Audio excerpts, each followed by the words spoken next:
I bet you students have done a balloon toss before, but have you ever used a simple machine to launch a balloon?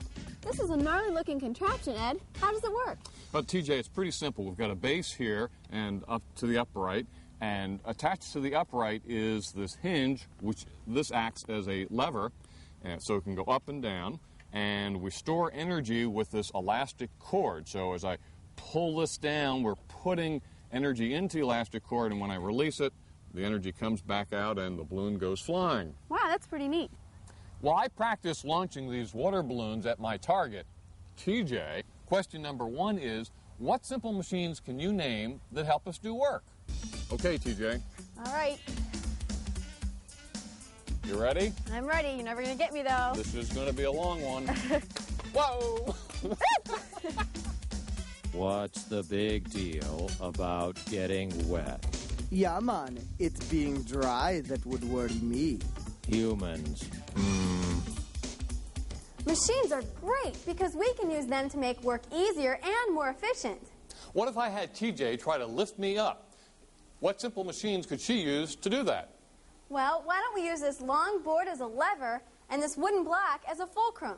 And we're just going to leave the fulcrum in the center, and I'm going to try and lift you. Let's see how it works, TJ. Well, this didn't work at all. Why don't we try moving the fulcrum closer to me?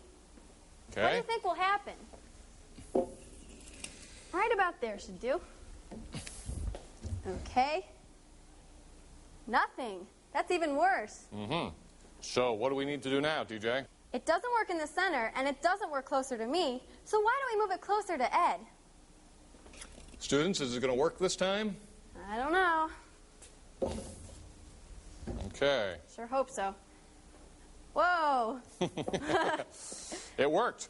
Yeah, but it's kind of hard. I wonder if I can make it even easier to move. All right, right about there.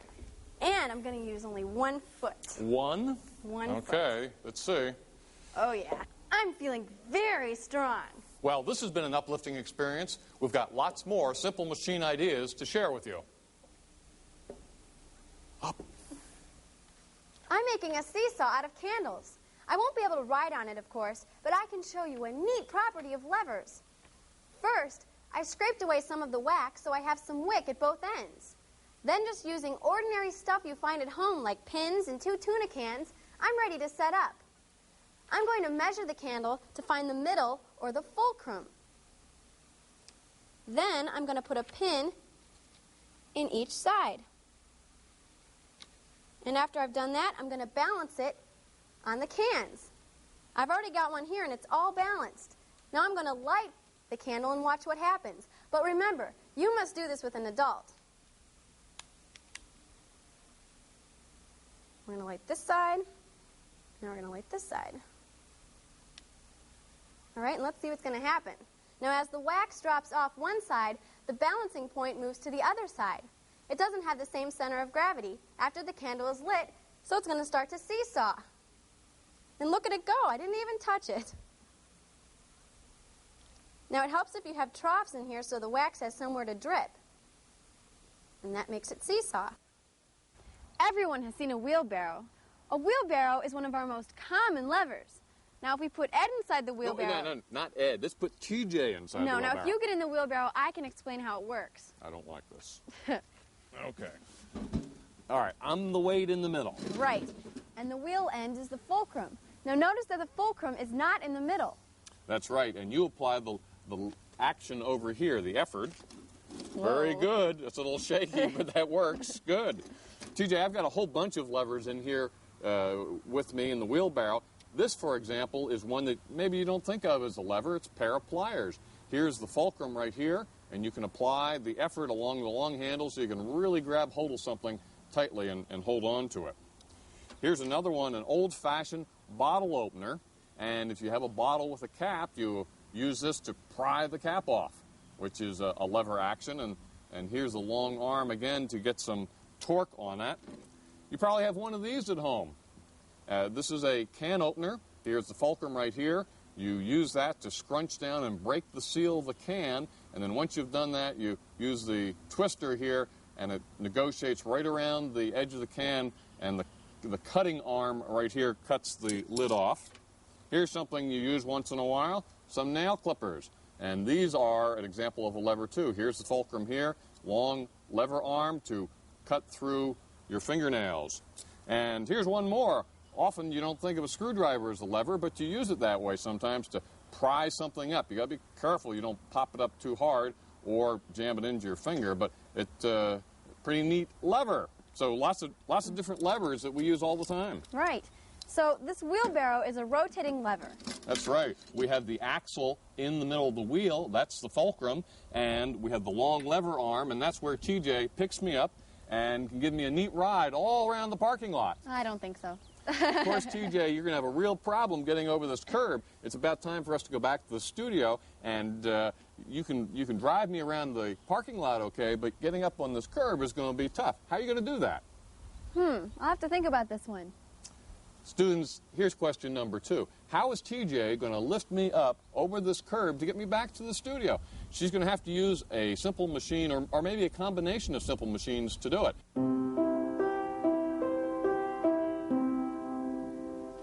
I suppose you're wondering what a piano has to do with simple machines. Well, it just so happens that a piano is constructed with a series of levers. And you can see the levers working hard every time you energize the keys. The levers then convert the force on the keys into sound energy.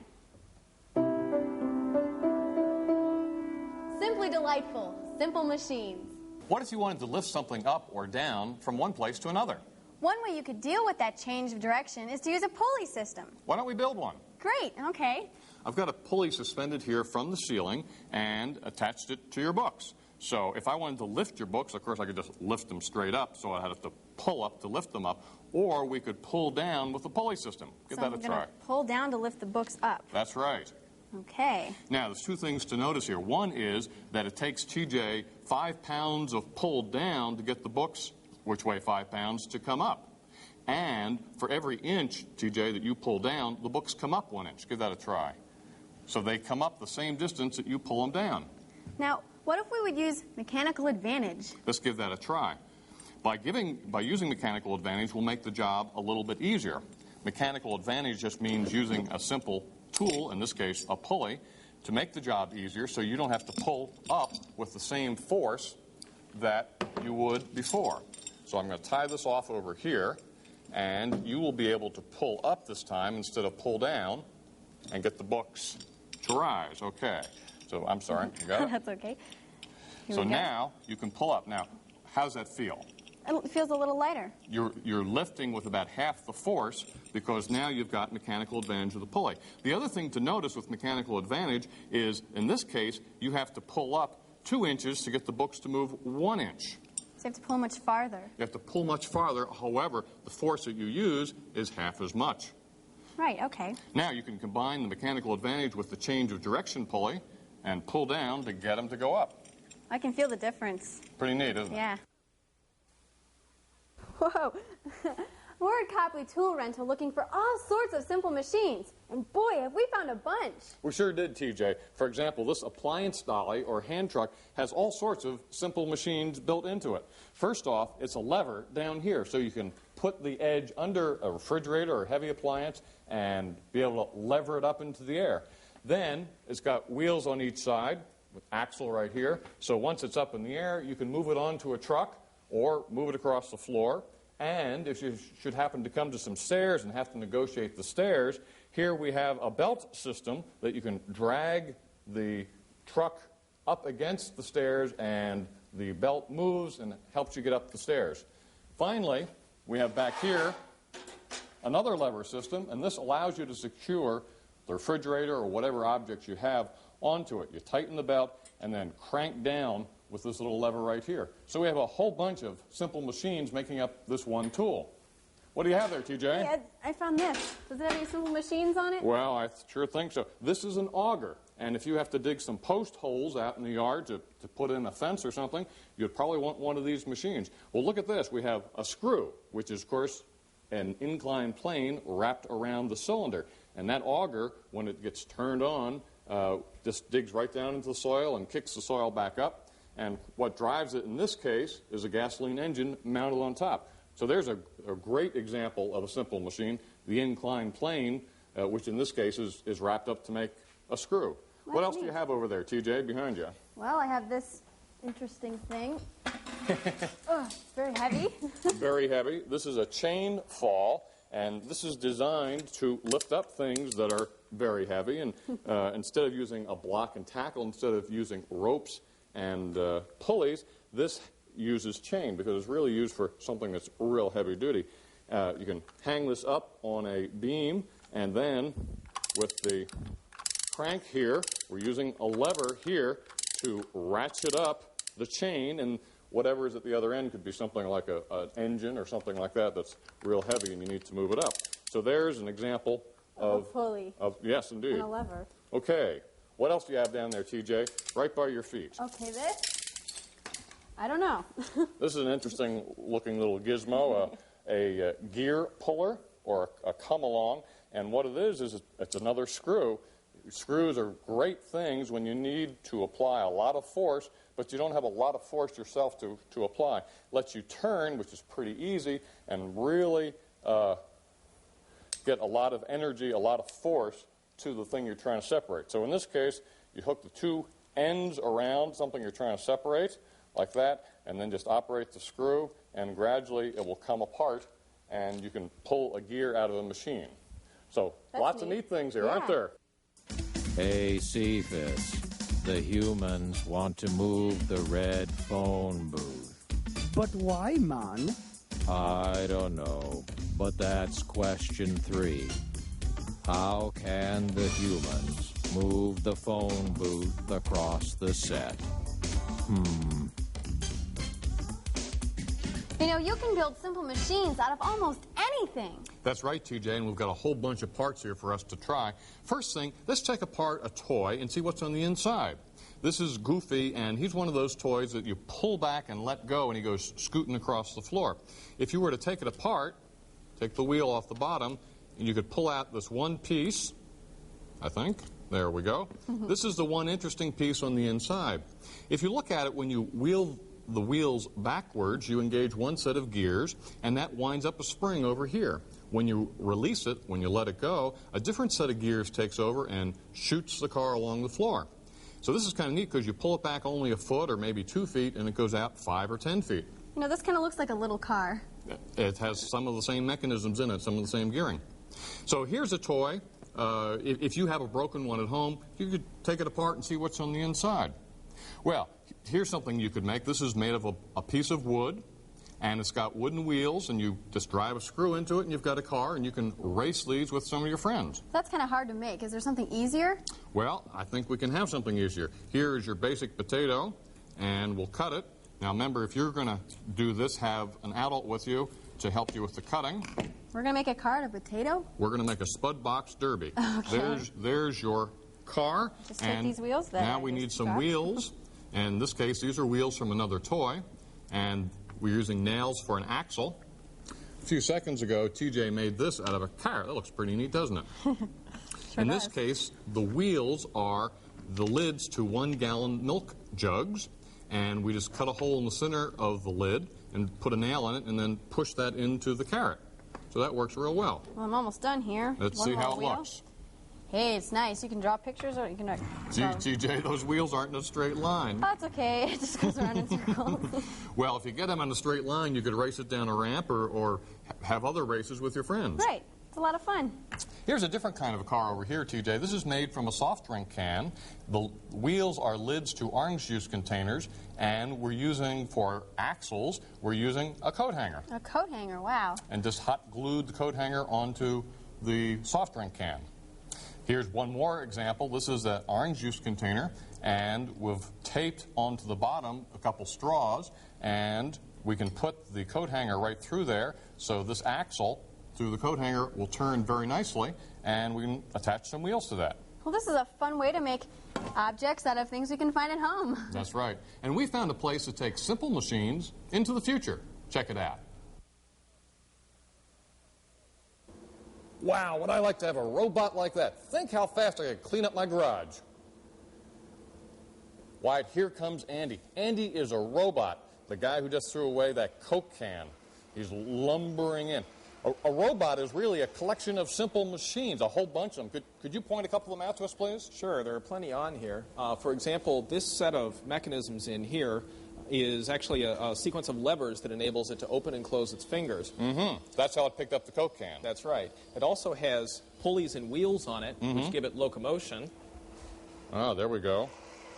And internal transmissions, there's another set of mechanisms on here that give it its reach and its arm. Mm-hmm. Now, beside those simple machines, there's some other machines, some not-so-simple ones. For example, these sonar sensors here, devices, what are they for? Well, they actually give it a sense of distance, much like a bat. It can get a sense of how far away things are from it, so it knows if it's about to bump into a wall or if there's a ditch ahead. So, having those on board and with the computer on board, Andy can pretty much on his own walk through a hallway and not walk into anything. That's right. Andy has a bunch of sensors on board. He has a pair of cameras, which he can use to see around him. He can follow lines with it. Now, 2 cameras. Why 2? Well, one of them is constantly focused on his gripper. That's the most important part for him. It's where he does his work. And the other is on something like a neck, so he can look around and see what's around it. And, of course, since you have a camera, you have to have a light, so you have plenty of light for the camera to see anything. That's right. He can go into dark areas, bring his own illumination, and look around. Mm-hmm. Now, with all this equipment on board and with the computer, Andy is a relatively smart machine. And in fact, he can do some things like follow a line. How does Andy follow a line? Well, he uses his camera to look down on the floor. It'll see a distinctive object like the black line that we have down here. It will analyze that in its image, and it will decide on that where it should go. So you can paint something like a road map on the floor for it. You know, it's amazingly simple for one of our students to look at a black line on the floor and to follow it. But to program a computer to do that, that's really tough. I mean, that takes a lot of time and energy. Only just getting to the point of adding real intelligence on top of the machine. If we can get to the point of making it even imitate the intelligence of an insect, even a dumb insect is pretty intelligent. There are a couple other things that Andy can do that, well, for example, a lot of other robots can't do. One thing is he can climb stairs. That's right. He can climb stairs. He can also do operations that people have to do now, but which are dangerous.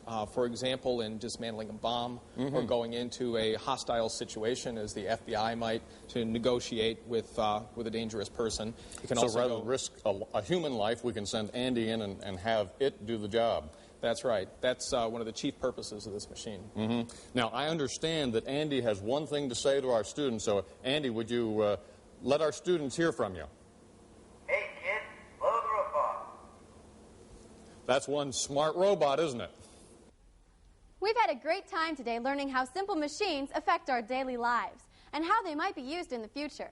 Thanks for joining us, and remember, science is fun-tastic.